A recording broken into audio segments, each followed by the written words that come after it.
Bismillahirrahmanirrahim. Assalamualaikum warahmatullahi wabarakatuh.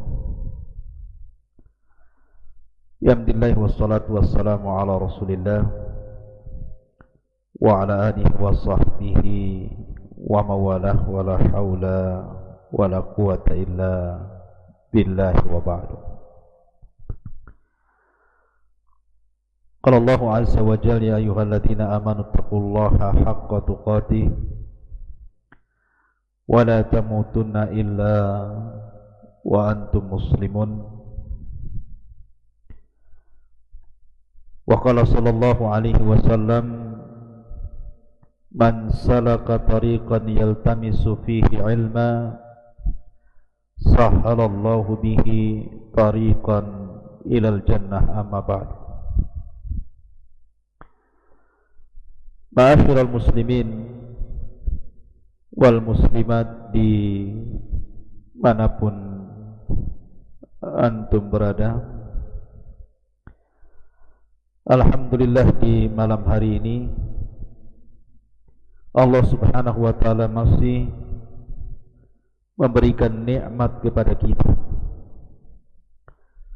sehingga kita masih bisa duduk-duduk untuk bermajelis ilmu walaupun lewat media.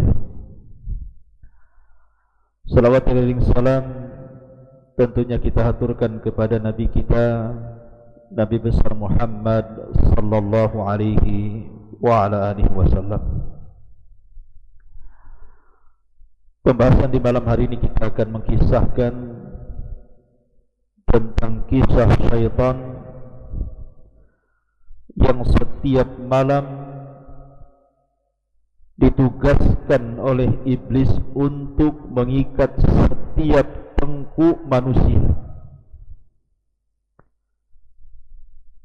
Karena kita tahu bahwa di atas kepala ini atau di dalam kepala ini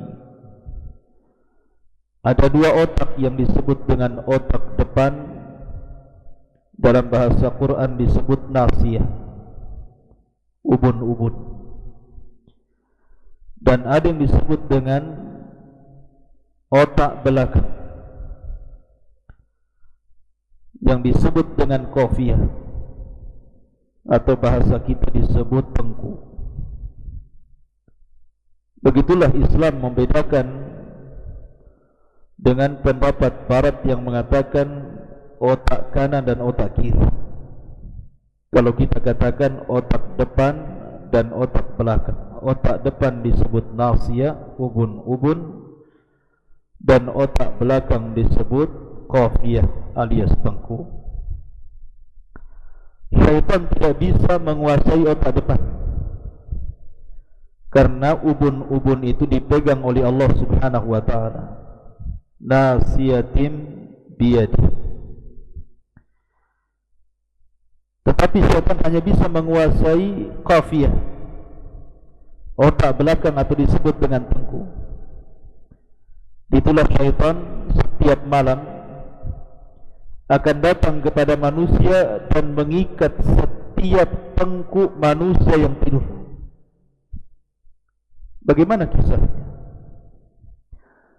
Nabi SAW bersabda dalam hadis Abi Hurairah radhiyallahu anhu, kata Nabi SAW, ya'kidu syaitanu ala qafiyati ra'si ahadikum idha huwa nama thalatha uqad yadribu kulla uqdatin alayka laylun tawilun farqud fa in istayqadha fa dhakara Allah in halat uqdatun fa in tawadda'a in halat uqdatun wa in shalla in halat uqdatun fa asbaha nashitan tayyiban nafsi wa illa asbaha khadisan nafsi kaslah. Rawahul Bukhari. Kata Abu Hurairah radhiyallahu an, Nabi sallallahu alaihi wasallam bersabda, setan itu mengikat 3 tali ikatan di atas tengkuk kepala seseorang dari kalian saat kalian tertidur. Lah setan ini setelah mengikat dengan 3 kali ikatan, maka dia akan mengencangkan ikatannya sambil berkata kepada yang tidur, alaika lailun tawilun farqud, malam masih panjang, tidurlah, tidurlah. Tetapi kalau seorang ini bangun, setelah dia bangun kemudian dia mengingat Allah dengan membaca doa, bangun daripada tidur, maka akan lepas satu ikatan. Kemudian jika dia sudah berdoa dengan doa bangun tidur dan berzikir, kemudian dia pun turun dari tempat tidurnya, kemudian beranjak berwudu, maka akan lepas ikatan yang kedua. Dan jika dia mendirikan salat, maka lepaslah ikatan yang ketiga. Artinya 3 ikatan akan lepas semuanya.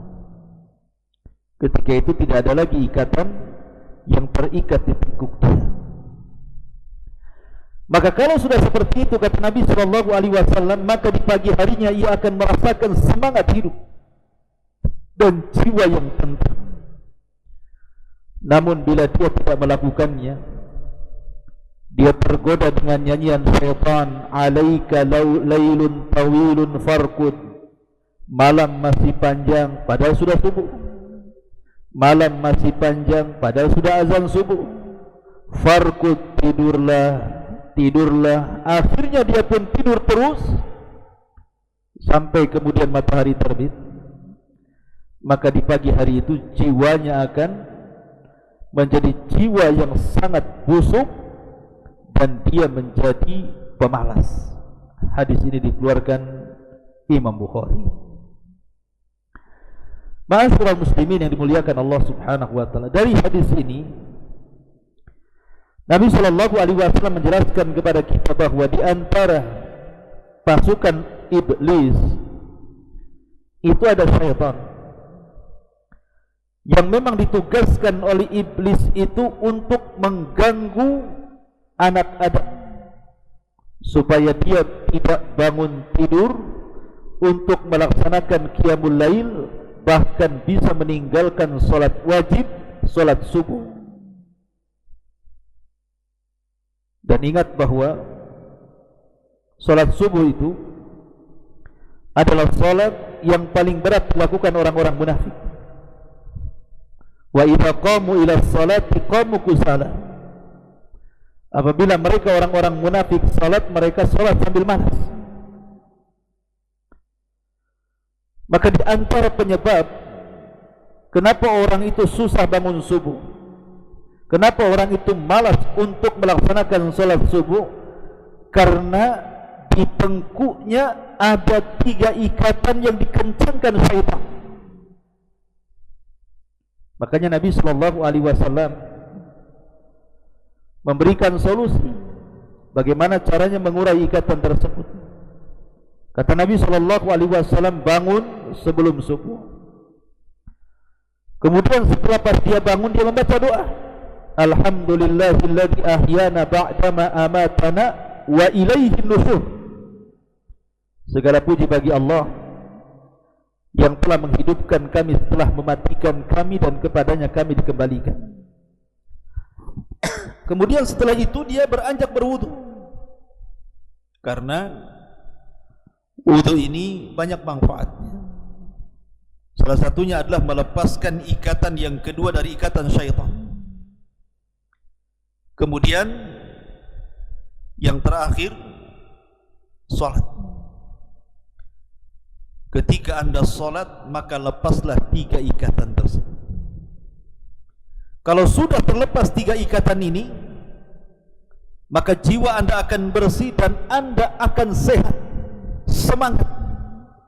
Walaupun anda mungkin tahajud, kurang tidur di malam hari, tapi Tapi kalau tidak ada ikatan di tengkuk setiap kita ini, maka di pagi hari saya jamin anda tidak akan ngantuk, tidak akan malas, dan anda akan semangat untuk menghadapi hidup ke depan. Tapi sebaliknya, kalau anda habiskan malam itu dan dikipas-kipasi oleh syaitan, alaika lailun tawil farqud, malam masih panjang, minumlah, tidurlah. Kemudian syaitan pun mengencingi telinga kita sehingga suara azan tidak sudah didengar lagi, suara qomat lewat begitu saja, orang sudah solat dia masih ngorok, maka dipastikan jiwa anda akan busuk dan anda akan jadi pemalas. Ma'asyiral muslimin yang dimuliakan Allah Azza wa Jalla, pertanyaannya, bukankah ada hadis yang mengatakan dari hadis Abi Hurairah radhiyallahu an juga, ketika Abu Hurairah radhiyallahu an diperintah Rasul untuk menjaga pembendaharaan Baitul Mal,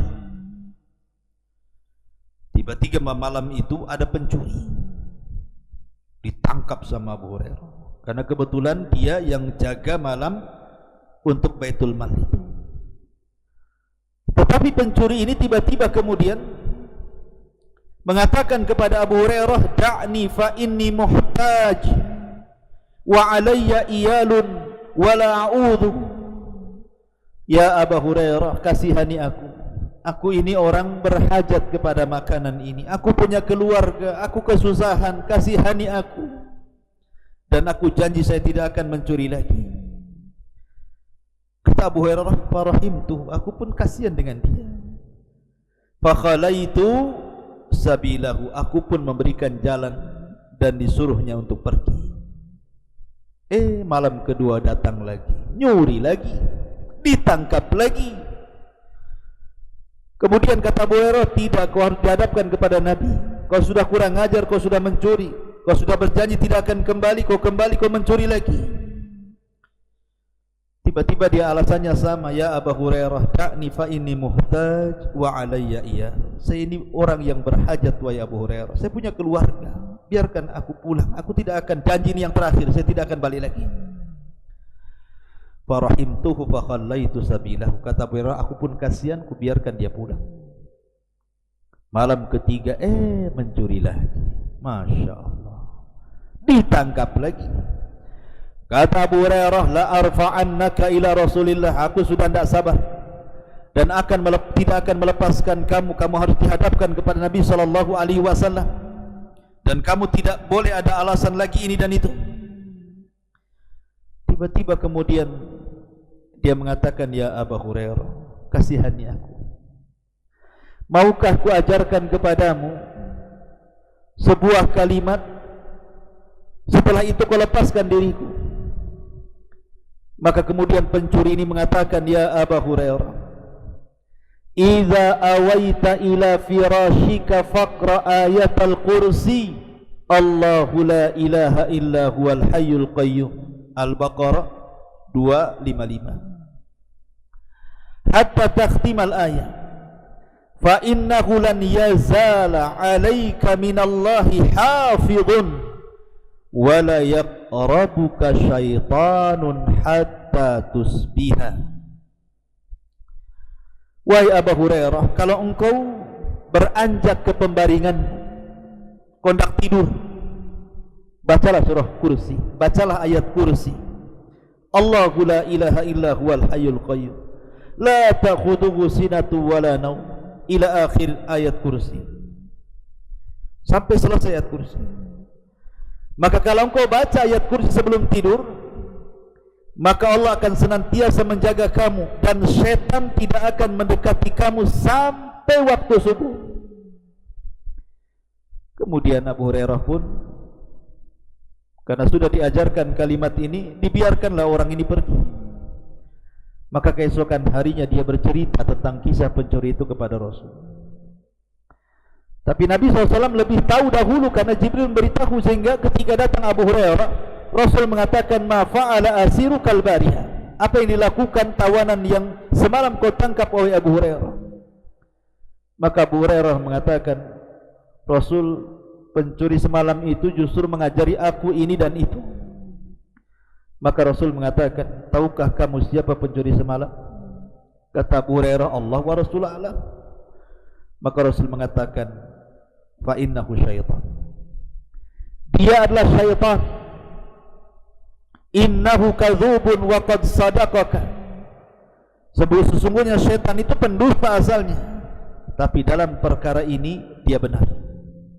Artinya kalau kita membaca ayat kursi sebelum tidur, maka syaitan tidak akan mendekati kita. Satu sisi, kalau kita membaca ayat kursi, syaitan tidak akan dekat kepada kita. Sisi lain, dalam hadis Abu Hurairah yang pertama, bahwa syaitan itu akan datang setiap malam dan mendatangi setiap orang yang tidur, kemudian mengikat di tengkuknya 3 kali ikatan. Lalu bagaimana cara menjama dua riwayat ini? Karena seolah-olah bertentangan. Maka Al-Hafidh Ibnu Hajar rahimahullahu ta'ala mengatakan, dua riwayat ini tidak bertentangan. Dan dalam kaidah hadis, jam'u baina adillataini aula min tarki ahadihim, menggabungkan dua riwayat yang seolah-olah bertentangan lebih baik dibandingkan meninggalkan salah satunya, karena dua-duanya sahih, dua-duanya datang dari Nabi. Bagaimana cara menjamaknya? Maka kata Al-Hafidh Ibnu Hajar rahimahullahu ta'ala, bahwa hadis setan mengikat tengkuk setiap salah seorang di antara kalian itu sifatnya umum. Tetapi hadis tentang Abi Hurairah yang diajarkan ayat kursi setiap hendak tidur dengan jaminan tidak akan ada setan yang mendekatinya, ini khusus. Artinya orang yang membaca ayat kursi sebelum tidur tidak akan diikat. Tetapi yang tidak membaca ayat kursi akan diikat oleh setan, tengkuknya 3 kali ikatan, makin malam makin kencang ikatannya, dan akan dinyanyikan di telinganya, alaika lailun tawil, ingat malam masih panjang, padahal sudah subuh. Farqud, tidurlah. Tetapi kalau dia terbangun di waktu subuh, kemudian berdoa, doa selepas tidur 1 ikatan hilang. Kemudian dia berwudu, 2 ikatan hilang. Kemudian dia salat subuh, semua ikatan hilang. Dia pun akan semangat dan baik hatinya. Begitulah cara menjamahnya. Dari sini pentingnya ikhwatu fiddin, seseorang itu membaca doa sebelum tidur, membaca ayat kursi sebelum tidur. Apalagi ada jaminan dari Nabi SAW, siapa yang berwudu sebelum tidur, maka akan ada malaikat di samping kiri kanan. Setiap kita berguling ke arah kanan, malaikat sebelah kanan mengatakan, Allahumma gfir lahu, Allahumma arhamhu, ya Allah ampuni orang ini, rahmati orang ini. Kalau dia menggulingkan badannya ke arah kiri, malaikat sebelah kiri juga akan mengatakan, Allahumma gfir lahu, Allahumma arhamhu, ya Allah ampuni orang ini, Allah rahmati orang ini, sampai subuh. Inilah ma'asyiral muslimin yang dimuliakan Allah subhanahu wa ta'ala, kisah tentang syaitan yang mengikat 3 ikatan kepada tengkuk kita. Subhanakallah bihamdika, asyhadu an la ilaha illa anta, astaghfiruka wa atubu ilaik. Allahu ta'ala alam. Assalamualaikum warahmatullahi wabarakatuh.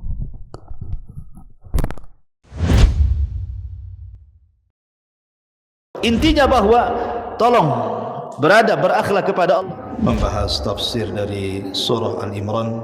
Lahirlah Imam Muslim, Abi Dawud, Tirmidzi, Ibnu Hibban. Jadi ketika Yunus alaihi salatu wassalam terkena undian itu,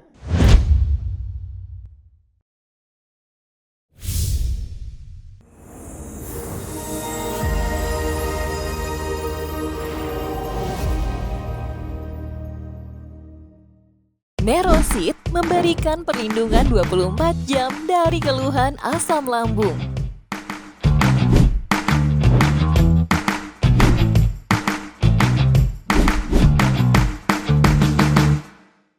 Nerosit memberikan perlindungan 24 jam dari keluhan asam lambung.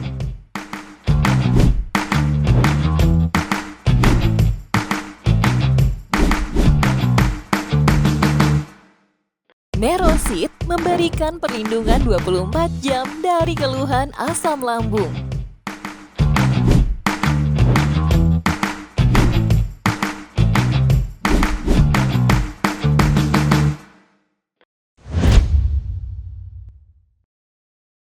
Intinya bahwa tolong berakhlak kepada Allah. Membahas tafsir dari surah Al-Imran. Lahirlah Imam Muslim, Abi Dawud, Tirmidzi, Ibnu Hibban. Jadi ketika Yunus alaihi salatu wassalam terkena undian itu,